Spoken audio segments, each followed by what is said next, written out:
I'm Lily. I'm Molly.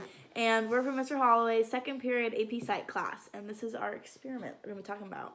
So basically for our experiment, we designed an experiment intended to determine if the gender of an author or a speaker influences people's reactions to it.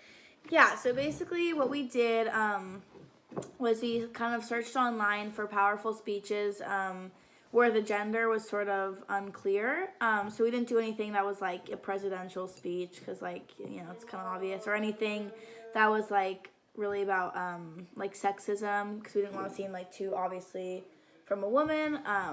So we found a speech. It's Sheryl Sandberg speaking at Barnard College commencement. It's basically just like an inspiring speech, you know, and so what we did was we had two copies of the same speech, and one said it was written by Susan Stacy, and one said it was written by Michael Stacy. Also, side note, we chose a speech that wouldn't be well known, so people weren't like, that's not their real name.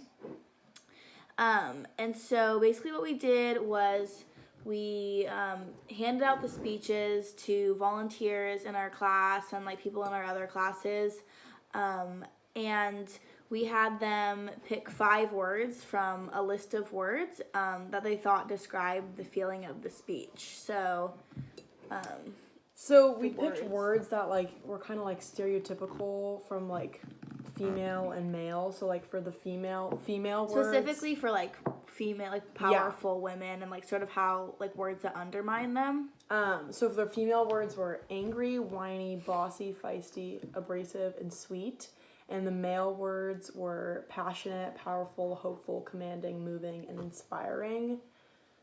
So we did do like words maybe with more of a negative connotation for like our female words, which is like obviously not how we really feel. We just thought it would be more impactful to choose. We were just really interested to see if people would pick those words more commonly with the Susan Stacy speech.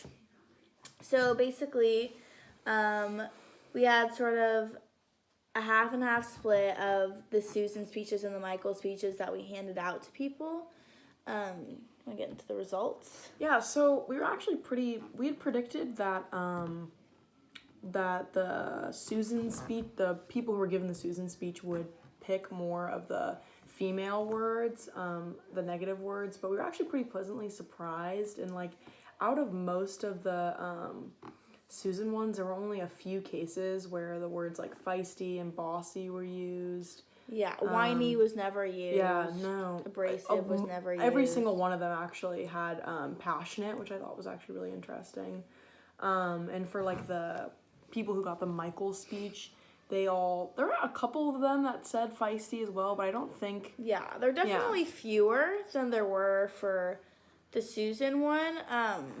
But yeah, we were pretty pleasantly surprised that it was overwhelmingly like the most common words were like passionate, powerful, hopeful. Yeah. So all like really positive words that we did associate with like the male words.